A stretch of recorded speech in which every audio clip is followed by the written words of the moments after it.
estamos en este tiempo de la palabra del Señor y quiero invitarlos a buscar en el libro de la carta de Pablo a los Efesios, capítulo 6, los versículos 10 al 13.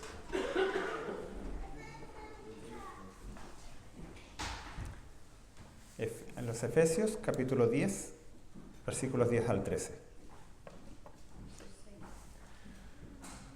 Habiéndolo encontrado entonces, vamos a dar lectura a esta su palabra. Dice así la palabra del Señor, que lleva como subtítulo la armadura de Dios. Por lo demás, hermanos míos, fortaleceos en el Señor y en el poder de su fuerza. Vestíos de toda la armadura de Dios para que podáis estar firmes contra las acechanzas del diablo. Porque no tenemos lucha contra sangre y carne, sino contra principados, contra potestades, contra los gobernadores de las tinieblas de este siglo, contra huestes espirituales de maldad en las regiones celestes. Por tanto, tomad toda la armadura de Dios para que podáis resistir en el día malo, y habiendo acabado todo, estar firmes. Amén. Vamos a orar delante del Señor. Amado Dios, estamos delante de tu divina presencia, reconociendo, Señor, que todo viene de tu mano, que tú eres, Señor, el Señor de este día, y que a ti acudimos, Señor, en nuestra necesidad, en nuestras debilidades, en nuestras flaquezas. A ti acudimos, Señor, en busca también de fortaleza. Es por eso, Señor, que en este día rogamos, Señor, tu ayuda, la dirección de tu Espíritu Santo.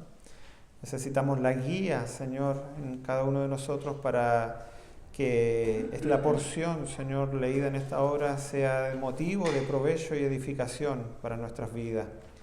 Bendice, Señor, mi vida en esta hora para poder transmitir, Señor, tu palabra fidedignamente a cada uno de mis hermanos, Señor, y yo mismo pueda ser edificado a través de ella para la gloria de tu nombre.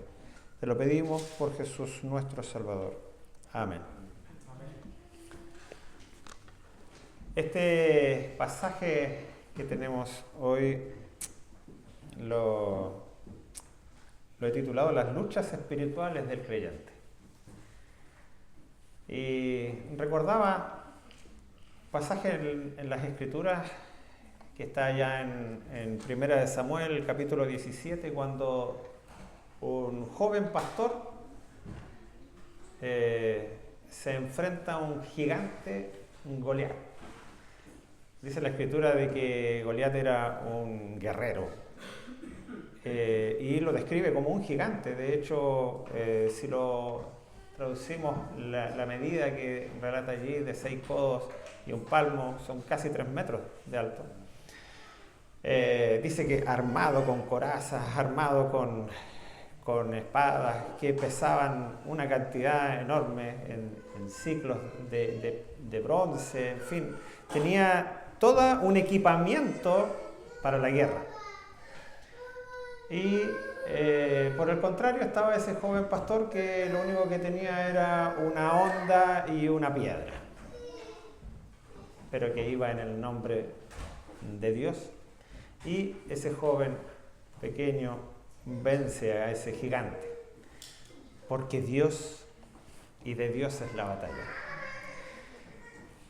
Ahora tenemos esta carta, la carta de Pablo a los Efesios, y es una carta que es escrita a los creyentes.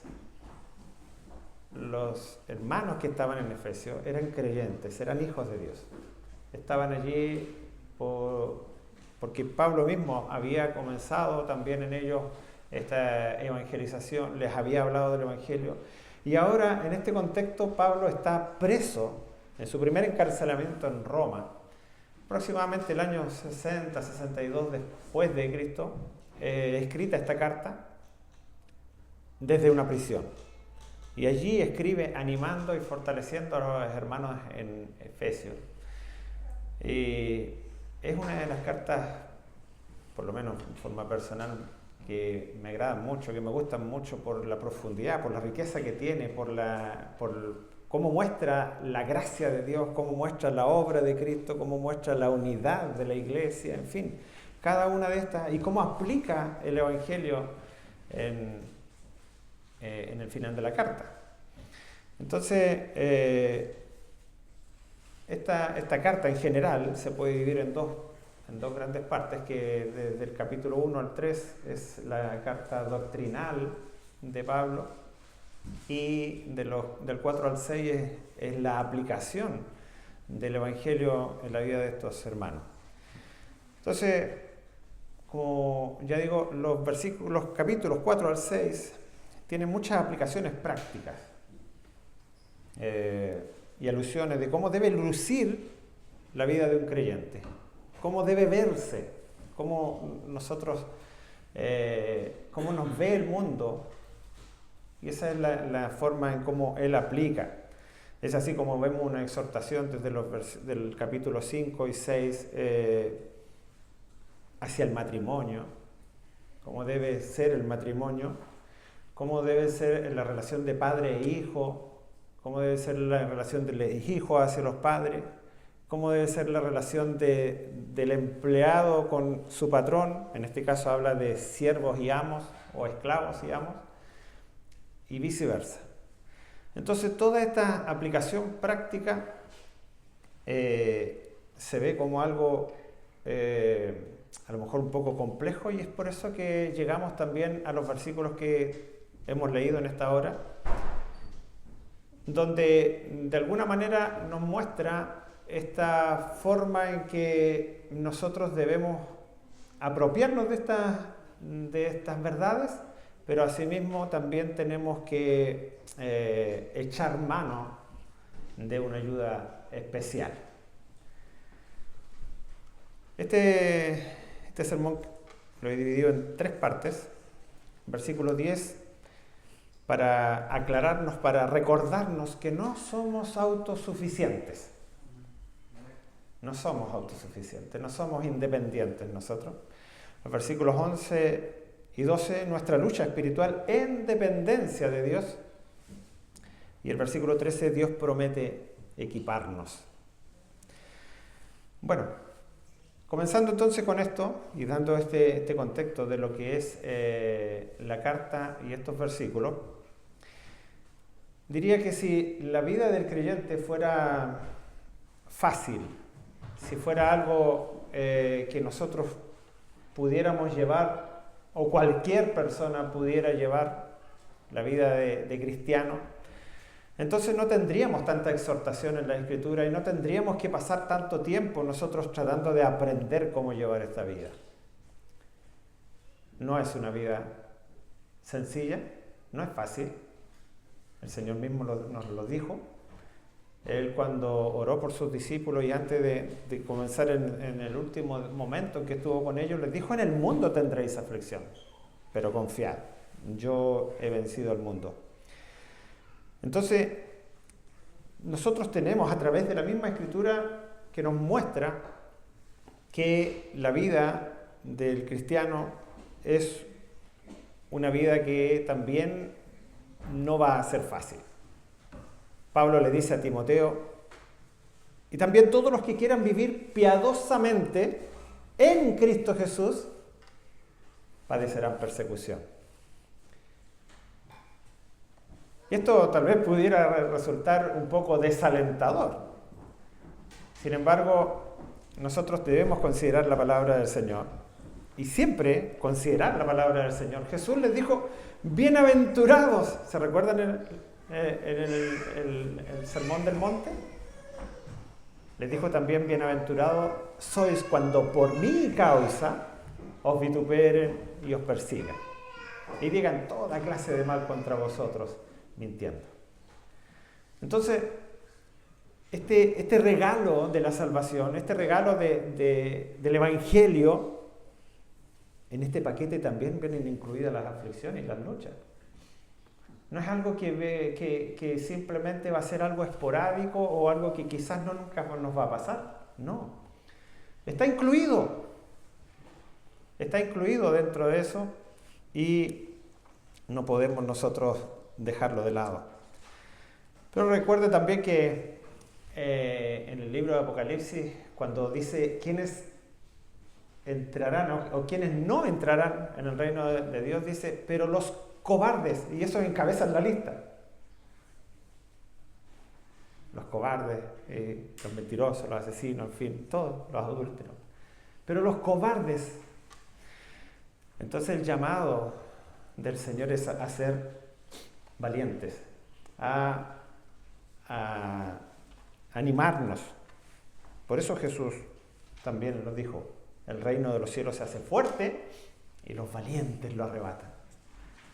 Entonces nosotros tenemos que considerar, es verdad que en el Antiguo Testamento nosotros vimos, y a través del pasaje de introducción donde se ve a David contra Goliat, la lucha era cuerpo a cuerpo. Y esto lo vemos a través de todo el Antiguo Testamento. El Señor le dio esto a su pueblo, eran guerras para conquistar territorio, para cuidar su propio territorio. Ellos se enfrentaban cuerpo a cuerpo con el enemigo. Y si bien es cierto, la persecución a los cristianos que llegó hasta el primer siglo, nosotros podríamos decir, en esta parte del mundo no la tenemos nosotros. Pero hay otra parte en Oriente en que sí, aún siguen siendo perseguidos los cristianos. Pero nosotros no. Y la exhortación que Pablo da, entendiendo que aún los cristianos de ese primer siglo eran perseguidos y eran encarcelados y eran dados muerte. Sin embargo, él quiere resaltar algo en estas palabras y él dice los versículos que nosotros hemos dado lectura. Por lo demás, hermanos míos, fortaleceos en el Señor y en el poder de su fuerza. Ahora, la NBI cambia esa palabra por lo demás y dice por último, o podríamos decir también, teniendo en cuenta lo anterior que hemos visto, o lo que estaba en el capítulo anterior, fortaleceos en el Señor. Para llevar a cabo la obra del Señor, para llevar a cabo este ministerio que el Señor nos ha encomendado, necesitamos fortalecernos en el Señor y en el poder de su fuerza. Necesitamos apropiarnos de las verdades que están en el mismo Evangelio, de las verdades que están en la palabra del Señor. Y esto nos recuerda que no somos independientes, que no somos autosuficientes. Esto nos recuerda de que nuestra lucha no es en solitario, sino que el Señor que nos envía también nos da las fuerzas para hacer la obra. Esto es importante considerarlo. No estamos solos en esta lucha. Hay un pasaje que me gusta mucho, está en Isaías 41:10 y dice, no temas porque yo estoy contigo, no desmayes porque yo soy tu Dios que te esfuerzo. Entonces nosotros tenemos a un Dios que nos da las fuerzas. No es un Dios que nos mira desde lo alto con los brazos cruzados y dice, voy a ver cómo te desenvuelves frente a este problema. Arréglatelas ahora. No. Es un Dios que nos dice, yo soy el Dios que te esfuerzo. Él sabe porque está en control del problema, de lo que nos ha venido, de la situación que nos afecta y que en este momento a lo mejor nos tiene abrumados. Pero Él nos dice también, yo soy el Dios que te esfuerza. Por lo demás, hermano, por último, fortaleceos en el Señor y en el poder de su fuerza. No están solos, debemos acercarnos a Él. Pero muchas veces nos pasa que nos cegamos frente al problema y las situaciones hacen que nuestra vista ya no esté arriba, sino que se frente a nosotros donde está el problema. Y eso hace que, vuelvo a decir, seamos ciegos frente a lo que está frente a nosotros. Y hace que muchas veces nosotros demos por perdida la batalla antes de comenzarla. Y vuelvo a la Escritura porque es importante echar mano de ella, de todos los recursos que ella nos ofrece. Y hay un pasaje también, hay un pasaje allá en Segunda de Reyes, capítulo 6, versículos 15 en adelante, donde relata al profeta Eliseo. Eliseo era un varón de Dios que tenía la misión de advertir al propio rey de Israel de cuando venían a atacarle. El reino de Siria estaba constantemente buscando al pueblo de Israel para caerle encima por sorpresa. Sin embargo, Eliseo, con la ayuda del Señor, indicaba al rey de Israel y le decía: ten cuidado, ellos vienen, escóndete, ve por otro lado. Y cada vez que el rey de Siria quería caerles a los de Israel encima, nunca podía. Entonces, alertado por esto, el rey de Siria le dicen: es que es el varón de Dios, Eliseo, ese es el problema. Y él dice: ya, vamos por Eliseo entonces. Y es así como llega en un momento, advertido de dónde estaba Eliseo, llega todo un ejército alrededor de la montaña. Y en la mañana, dice, muy temprano, el criado de Eliseo se levanta y ve todo ese ejército que lo tiene sitiado para dar la captura a Eliseo. Y este criado exclama: ¡ah, Señor mío! Hasta aquí nomás llegamos. Sí. Sin embargo, dice la palabra del Señor que Eliseo, con mucha calma, con mucha confianza en el Señor, le dice: no tengas temor, que más son los que están con nosotros que los que están con ellos. Y entonces dice la palabra del Señor que él ora al Señor y le dice: Señor, te ruego que abra sus ojos para que vea. Inmediatamente el siervo dice que ve muchos ejércitos por todos lados, ejércitos con carros de fuego alrededor, y que eran mayores en número que los que habían venido. Hermanos, ¿no cree que es necesario de pronto decirle al Señor y pedirle al Señor: Señor, abre mis ojos? Amén. Para que en esta situación, en lo que yo estoy pasando, en el problema que yo tengo ahora, Señor, yo quiero ver, Señor, quiero ver tu mano aquí. Porque las cosas, querámoslo o no, nos afectan. Las circunstancias a nosotros nos golpean fuerte. Muchas veces nos sucede que nos dejan allí aplastados. Y en esos momentos nos cuesta mirar hacia arriba. Pero pidámosle al Señor: Señor, abre mis ojos. Yo quiero verte. Aquí, en medio de la dificultad, en medio de la enfermedad, en medio de este problema, Señor, yo quiero verte. Yo quiero ver de qué manera tú estás actuando aquí, Señor. Lo estás haciendo para con el otro, lo estás haciendo para conmigo, lo estás haciendo para que esta situación glorifique a Dios. Fortaleceos en el Señor. Esa es la exhortación de Pablo a los Efesios. Fortaleceos en el Señor y en el poder de su fuerza. Debemos saber nosotros que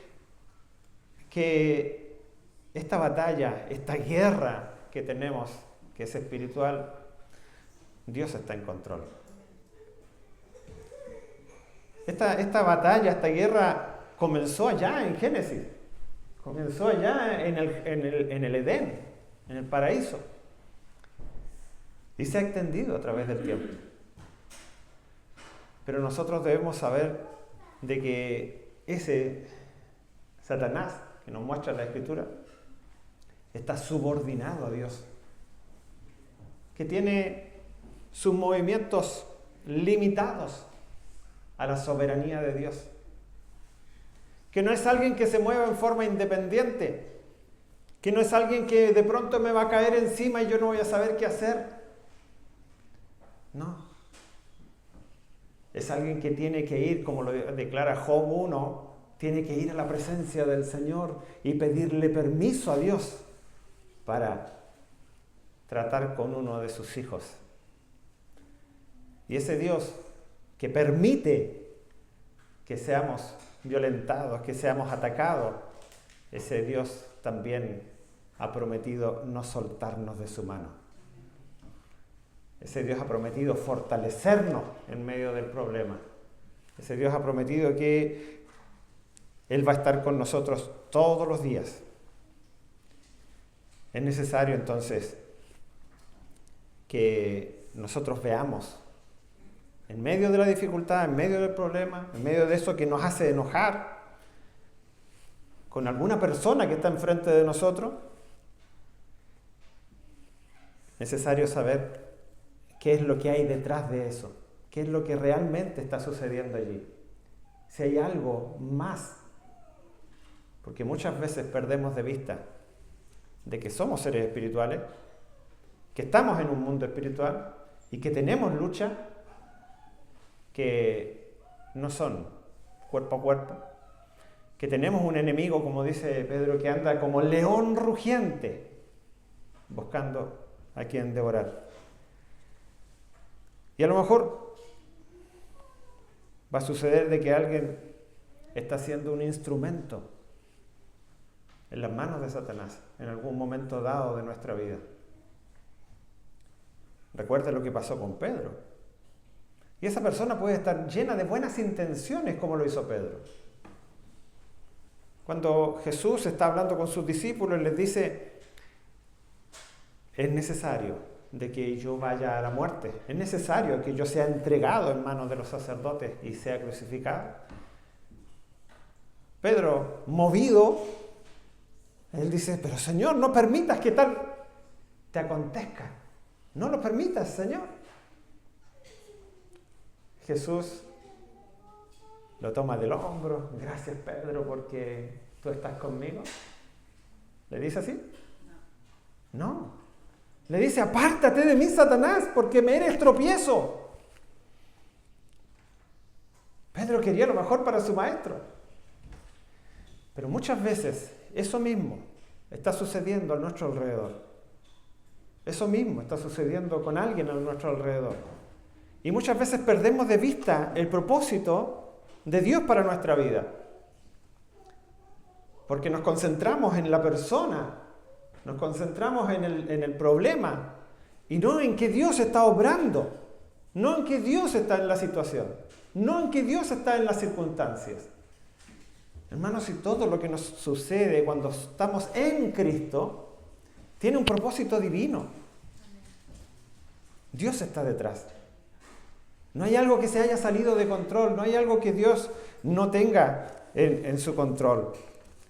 Y muchas veces nos enfocamos solo en el problema y olvidamos que estamos en una lucha continua con el enemigo de nuestra alma.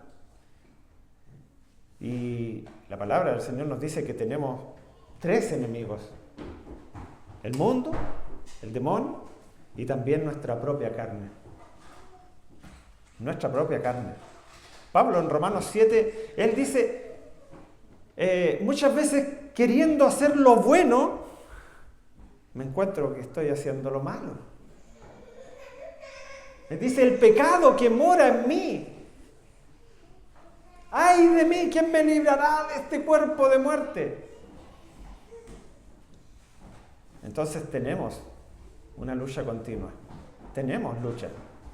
Estamos batallando. Nuestra propia carne, el mundo y el demonio, que a través de estas huestes espirituales también lucha contra nosotros. Por lo mismo, hermanos, no somos autosuficientes, sino más bien somos dependientes del Señor.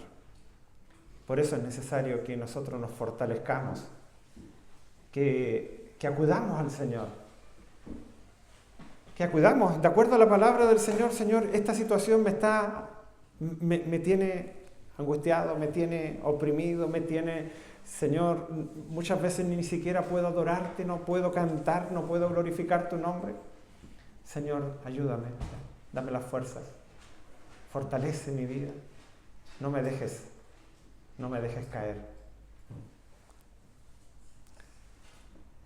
Y esto es alentador cuando ponemos la mirada en el Señor sabiendo que aún Satanás está bajo el dominio del Señor. Y que nada de lo que nos sucede se ha salido de control, que Dios está en su trono. Ahora tenemos estos versículos 11 y 12, que es nuestra lucha espiritual en dependencia de Dios. Dice: vestíos de toda la armadura de Dios, para que podáis estar firmes contra las acechanzas del diablo. Porque no tenemos lucha contra sangre y carne, sino contra principados, contra potestades, contra los gobernadores de las tinieblas de este siglo, contra huestes espirituales de maldad en las regiones celestes. Es una lucha, es una guerra en la que cada uno de nosotros estamos. A lo mejor alguien pudiera decir, bueno, pero yo entré al Evangelio para que me vaya bien, para que las cosas ya no tenga problemas, para que todo funcione bien. No, lamentablemente, y vuelvo a decir, esta es una carrera de valientes.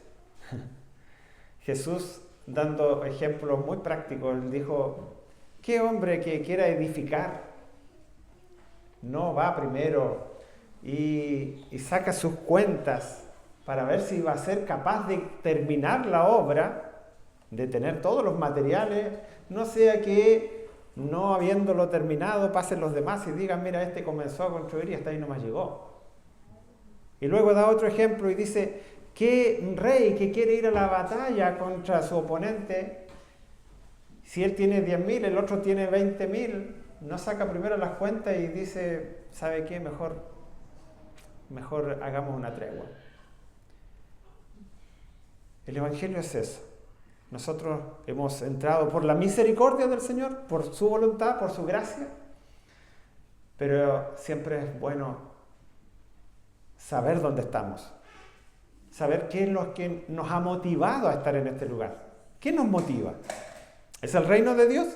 ¿Es el avance de su gloria, de su iglesia?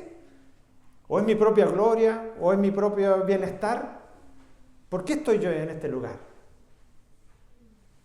Estamos en una lucha. Y el enemigo que tenemos enfrente es muy sagaz. No es todopoderoso, pero tampoco podemos menospreciarlo. Él tiene muchas artimañas, o como dice otra versión, las insidias de Satanás. Él trata de muchas formas de afectar nuestra vida.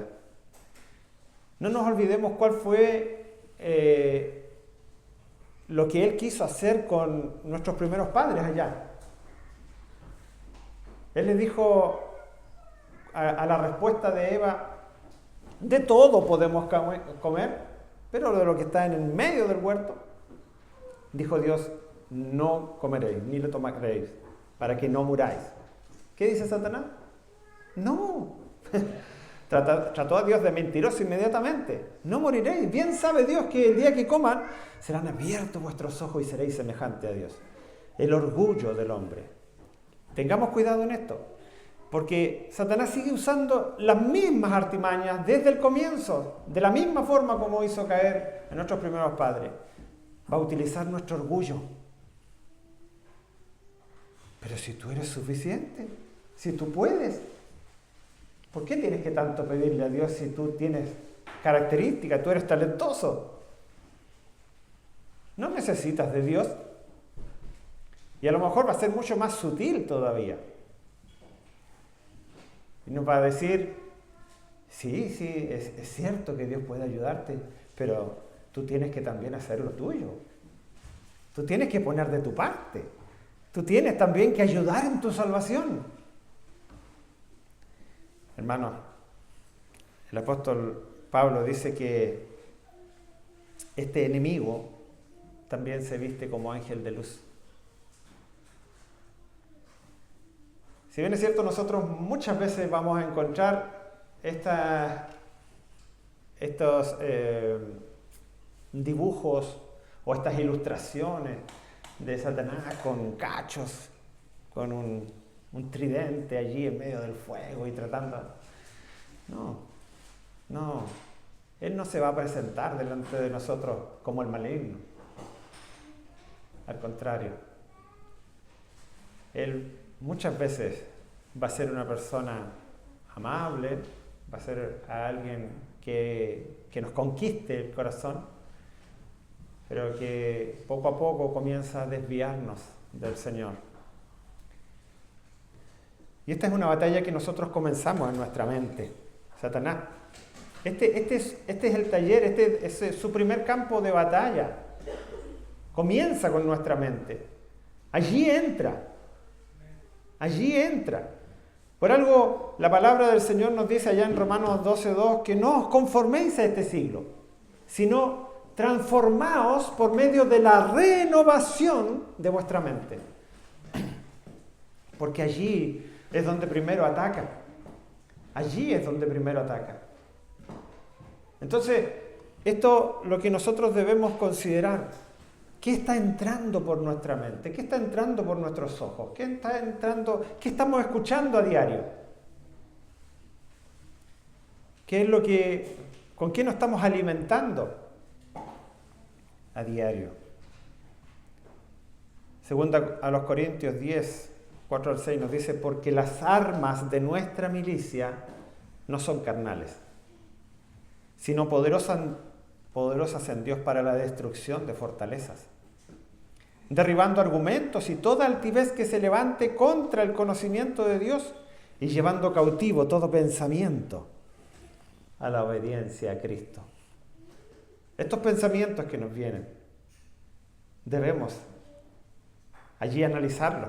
A ver, ¿qué es lo que estoy pensando? A ver, ¿por qué se me ocurrió esto? ¿Está esto en consonancia con la Escritura, con la palabra de Dios, con lo que Dios quiere para mi vida?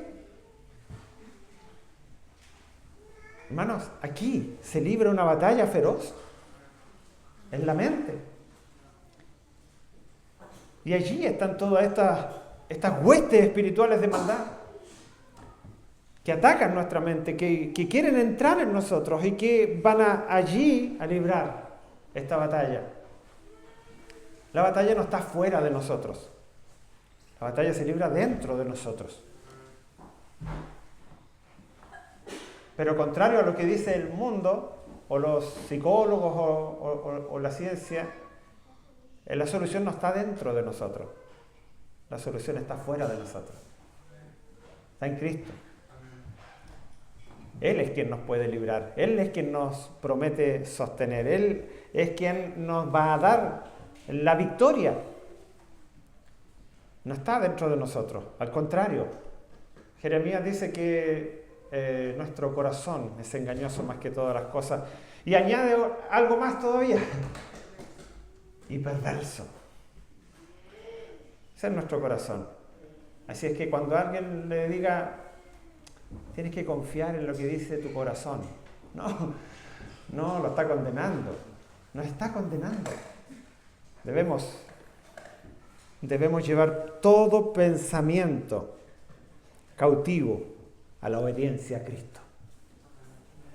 Eso es lo que nos dice la palabra del Señor. Entonces, debemos considerar esto, que no tenemos lucha contra carne y sangre. Y muchas veces nosotros ponemos a nuestro enemigo al que está en el frente y pensamos que ese es nuestro enemigo. Mire, lo que nos decía la instrucción de mismo Pablo a los Efesios, allí en el capítulo 5, comenzaba con la instrucción hacia el matrimonio. Maridos, amad a vuestras mujeres, así como Cristo amó a la iglesia y se entregó a sí mismo. Pero muchas veces sucede de que vemos el enemigo ahí al lado y alguien nos dice, oye, si estás durmiendo con el enemigo. No, la palabra del Señor no nos dice eso. Y debemos considerar lo que nos dice la palabra del Señor. Nuestro enemigo no tenemos esta lucha contra carne y sangre. Muchas veces le va a suceder a nuestro cónyuge, a nuestros hijos, a nuestro jefe, que van a ser usados, al igual que Pedro. Pero debemos ser capaces, con la ayuda del Señor, de poder distinguir qué es lo que está detrás de eso, de nuestro hermano. ¿Pero por qué mi hermano es así? No. Podemos ver nosotros que allí hay huestes espirituales que muchas veces, nosotros mismos, muchas veces somos usados por estas huestes espirituales de maldad contra nuestro hermano, por una mala palabra, por distintas formas. Y él va a tratar de atraparnos allí. Porque él no quiere la unidad, porque él no quiere que repose en nosotros la gracia del Señor, que él no quiere que nosotros nos acerquemos más al Señor. Va a poner orgullo en nosotros, como lo hizo con Eva, con Adán. Ay, pero si tú, ¿por qué tienes que someterte? Si tú puedes, solito lo puedes hacer. Entonces, muchas veces no somos capaces de darnos cuenta y caemos en la trampa y nos hacemos un enemigo donde no lo hay. Tenga el Señor de nosotros misericordia.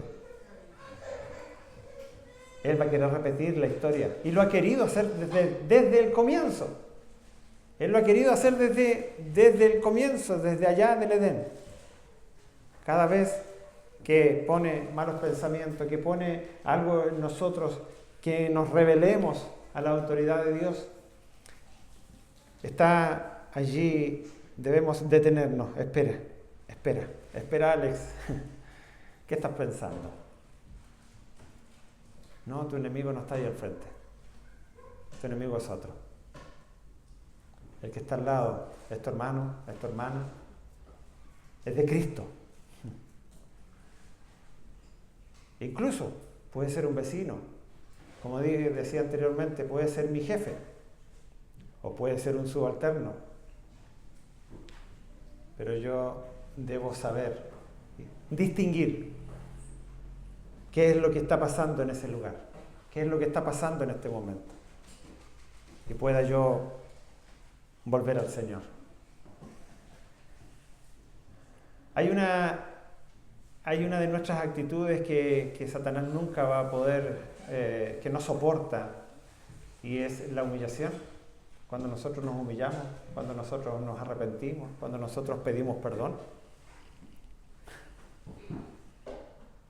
De hecho, Pablo le dice a los Gálatas que el fruto del Espíritu es amor, gozo, paz, paciencia, benignidad, bondad, fe, mansedumbre. Y dice, contra tales cosas no hay ley. Contra tales cosas no hay ley. Contra tales cosas Satanás no va a poder luchar contra nosotros. Cuando nosotros nos apropiamos de estos frutos. Cuando nosotros podemos dar evidencia de ellos. Entonces, ignorar que hay un mundo espiritual y huestes espirituales de maldad, que hay una jerarquía y poderes demoníacos, sería cegarnos, tapar nuestros ojos y pensar de que esto tal vez es mito, esto es parte de lo que han armado algunos. No, nosotros debemos saber, porque debemos conocer. Para un soldado es vital saber con quién se enfrenta. A los soldados, antes de la guerra, siempre se les dice de qué manera el enemigo puede actuar. Y se les enseña a conocer las artimañas, se les enseña a conocer las tácticas que tiene el enemigo que va al frente. Nosotros las tenemos aquí en la palabra del Señor, porque la palabra del Señor nos da todas las claves para eso. Nos dice de qué manera Satanás opera, de qué manera él trabaja, de qué manera seduce. Lo muestra la Escritura. De hecho, el apóstol Pablo, allí en 2 Corintios 2:11, dice, para que Satanás no gane ventaja sobre nosotros, pues no ignoramos sus maquinaciones. Y esto lo decía en el contexto de haber pedido perdón. Imagínense. Él pedía perdón si en algo he fallado. Y que la otra persona tenía que también arrepentirse. Pero teníamos que hacer eso para que Satanás no gane ventaja en medio de nosotros. Entonces, hermanos, nosotros no podemos ignorar esas maquinaciones. No podemos pasarlas por alto.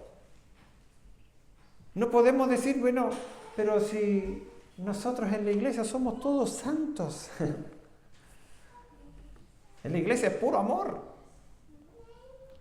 Aquí también Satanás va a tratar muchas veces y de muchas maneras de buscar de una u otra manera de meterse para hacernos daño.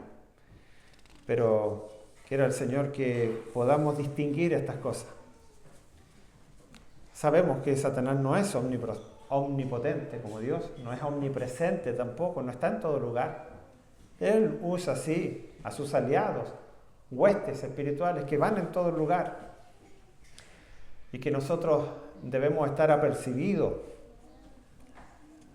Pero no nos olvidemos, para que no nos desalentemos. ¿Qué sucedió en la cruz? ¿Qué sucedió en la cruz? Allí se cumplió la promesa de Génesis 3:15, que la simiente de la mujer aplastó la cabeza de la serpiente. Nuestro enemigo es un enemigo derrotado. Ahora, no significa eso que nosotros debemos menospreciarlo y simplemente, como en muchos lugares, saltar sobre él y aplastarlo con los pies y decir que no, de ninguna manera. Cuando la misma Escritura nos dice que el arcángel Gabriel no se atrevió a proferir palabras, sino que dijo: el Señor te reprenda. Porque solamente Dios tiene autoridad, Dios tiene el poder, Dios solamente tiene eso que nosotros no tenemos. Entonces, consideremos esto a la luz de la palabra del Señor. Y si eso todavía no te anima, recuerda Apocalipsis 20:10, que dice que el diablo que nos engañaba fue lanzado al lago de fuego. Y allí estará por los siglos de los siglos. ¿Sí? Él sabe su fin. Él sabe que eso le sucederá. Él sabe que está condenado. Y nosotros somos hijos del Señor. Y el Señor ha prometido que Él nos sostendrá de su mano. Él ha prometido que Él será nuestro ayudador, nuestro guardador, que Él no permitirá que nosotros caigamos. Por eso es precioso lo que nos muestra la palabra del Señor en Romanos capítulo 8. Dice: ¿quién acusará a los escogidos de Dios? ¿Quién? ¿Dónde está el acusador? Dios es el que justifica. ¿Quién es el que condenará? Cristo es el que murió, más aún el que también resucitó, el que además está a la diestra de Dios, el que también intercede por nosotros. ¿Quién nos separará del amor de Cristo? Tribulación, angustia, persecución, hambre, desnudez o peligro, espada. Antes en todas estas cosas somos más que vencedores por medio de aquel que nos amó. Y el apóstol añade y dice: por lo cual estoy seguro, escuche bien, por lo cual estoy seguro de que ni la muerte, ni la vida, ni ángeles, ni principados, ni potestades, ni lo presente, ni lo porvenir. Y si quedara alguna duda, él añade: ni ninguna otra cosa creada nos podrá separar del amor de Dios que es en Cristo Jesús. Esta lucha, hermanos, que tenemos hoy, está ganada. Porque Cristo venció. No por nuestra fuerza, no porque somos valientes, no porque somos los mejores, sino porque Cristo venció. Entonces, ahora tenemos que resistir. Nos manda el Señor. Y lo dice el apóstol Santiago. No dice, vence al diablo, dice, resistid al diablo y huirá de vosotros. El llamado del Señor es a mantenernos firmes. Es a mantenernos firmes. Para que podáis estar firmes contra las acechanzas del diablo. Esa firmeza, hermanos, solamente la tenemos en Cristo. Separado de mí, dijo el Señor, nada podéis hacer. Entonces tenemos, si bien es cierto, esta lucha a momentos puede ser dura, puede ser agotadora, esta lucha en momentos puede ser que nos tenga ahí sumidos. Pero yo quiero recordar algunos pasajes de la Escritura. Cuando el pueblo de Israel iba saliendo de Egipto, de su esclavitud, y se encontraron frente al Mar Rojo, y todos pensaron, hasta aquí nomás llegamos, se levantó ese caudillo que era Moisés y dice allá en Éxodo 14:14, Jehová peleará por vosotros y vosotros estaréis tranquilos. Jehová peleará por vosotros. Él es Él es quien pelea, Él es quien es nuestro soldado, quien lucha nuestras batallas. También Lucas 12:32, Jesús mismo le dice a su pueblo, a los suyos, a esos que estaban con Él, no temas, manada pequeña, porque a vosotros vuestro Padre os ha placido daros el reino. Oh, somos pequeños, ¿cierto? Y cada vez que nos acercamos al Señor nos sentimos más pequeños. Pero no temas. No temas, hermanos, no temas. Debemos aferrarnos al Señor. Y ese Jesús que dijo, en el mundo tendréis aflicción, pero confiad, yo he vencido al mundo. Así es que no nos manda a nosotros, ahora ustedes arréglenselas como puedan. No, el Señor nos dice, yo estaré con vosotros. Yo seré tu Dios. Ustedes son mi pueblo. Y recuerda lo que le dice allá en el pasaje de Juan 10. Son mis ovejas y nadie las arrebatará. Ustedes están en la mano de mi Padre, nadie las arrebatará de la mano de mi Padre. Y yo y el Padre somos uno. Ni nadie las puede arrebatar de mi mano. Tenemos luchas continuas, sí. Pero ya sabemos el final. Ya sabemos dónde termina esta batalla. Si bien es cierto, yo pasé muchos años creyendo de que, aunque sea fiel ahora, no desconocía el mañana y que tal vez todo lo andado podría haberlo perdido de un momento a otro. Pero ahora sé por la palabra del Señor de que mi vida está en sus manos. Y que mi salvación está en sus manos. Porque muchas veces nos sucede de que empezamos incluso a dudar en esos momentos difíciles. Pero no, esta lucha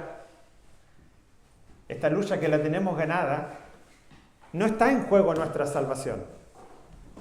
Pero sí está en juego nuestra santificación. Y esa es una lucha que nosotros tenemos que dar a diario. Sí, esta lucha está en juego nuestra comunión con el Señor. Porque no es lo mismo estar viviendo la vida cristiana en comunión, unido al Señor, tomado de su mano, que estando aplastados por los problemas, por las dificultades y teniendo nuestra mente en cualquier lugar. tenemos que aferrarnos al Señor. Tenemos que tomar toda la armadura de Dios. Pablo da un detalle exhaustivo desde los versículos 14 hasta el 18 de cuáles son estas armaduras de las que nosotros podemos echar mano. Pero ahí para una predicación y para incluso varias predicaciones. Pero el énfasis en esta predicación es nuestra lucha como creyentes. Y eso es lo que nosotros debemos considerar, pero dice este versículo,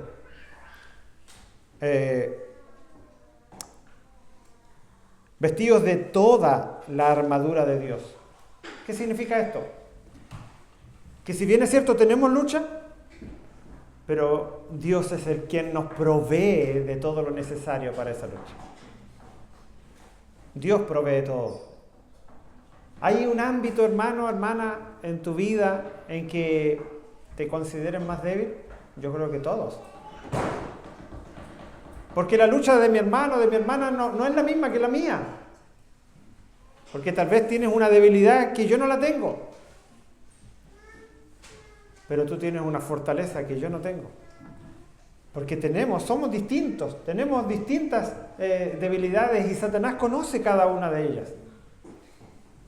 Y por eso yo tengo que ser paciente y misericordioso con mi hermano cuando mi hermano cae, porque a lo mejor eso que para mí yo no lo puedo creer, no puedo creer que mi hermano, mi hermana haya fallado en esto, oye, es vital, es algo que no tendría por qué, porque estoy considerando mis características, pero mi hermano tiene otras.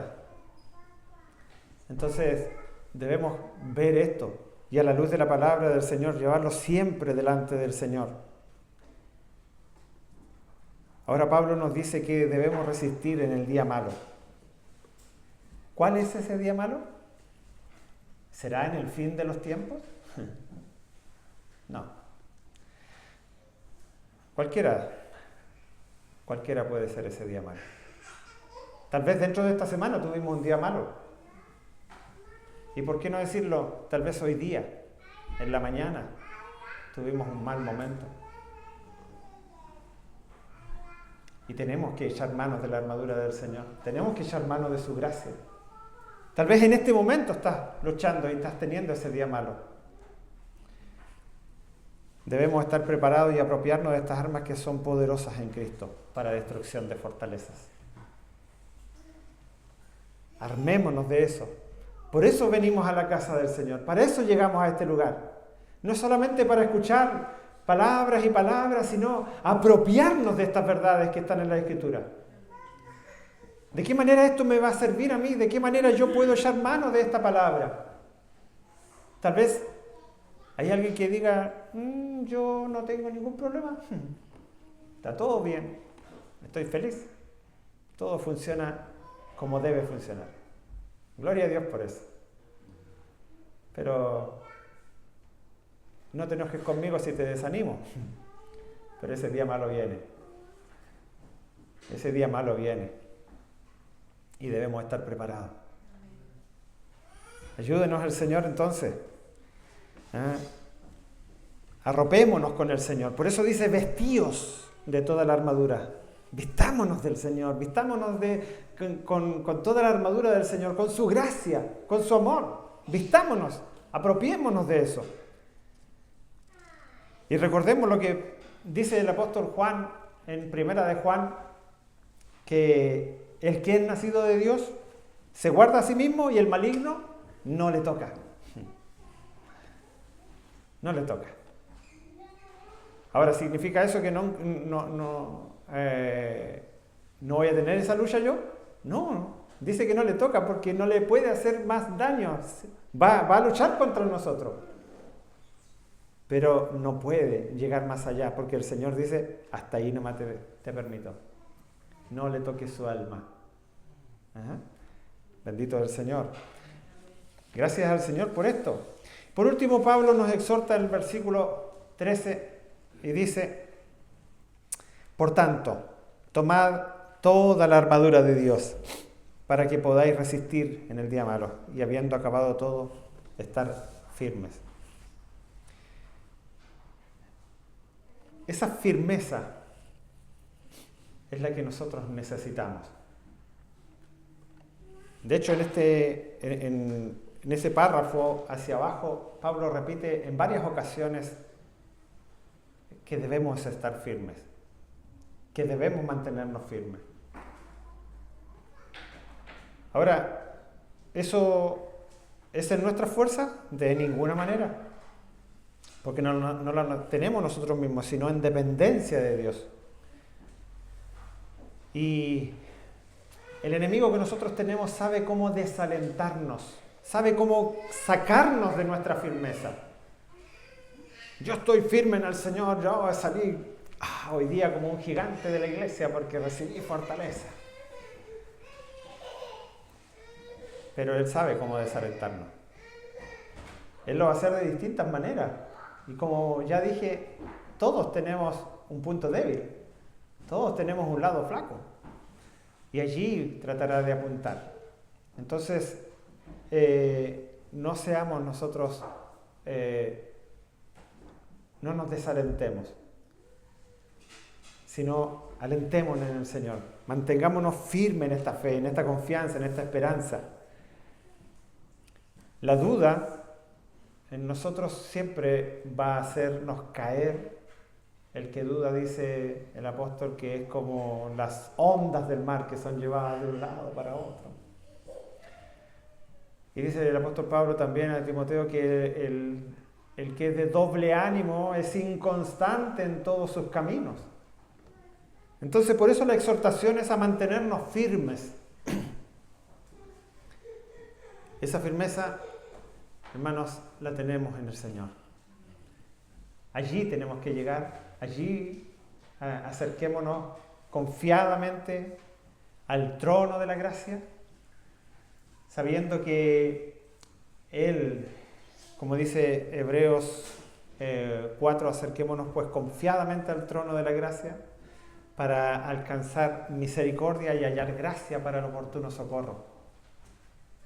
Porque ese sumo sacerdote que va delante de nosotros y que se presenta por nosotros delante del Padre, en Él no hay pecado, Él es justo, Él es fiel, Él venció la muerte, Él venció el pecado, Él venció todo lo que nosotros en nuestras fuerzas no podríamos hacerlo. Y por eso esta exhortación es para que nos mantengamos firmes en la roca de los siglos que es Jesús. Vamos a orar delante del Señor. Amado Dios, te damos gracias en esta hora porque nos has hablado a través de tu palabra, Señor. La exhortación de tu palabra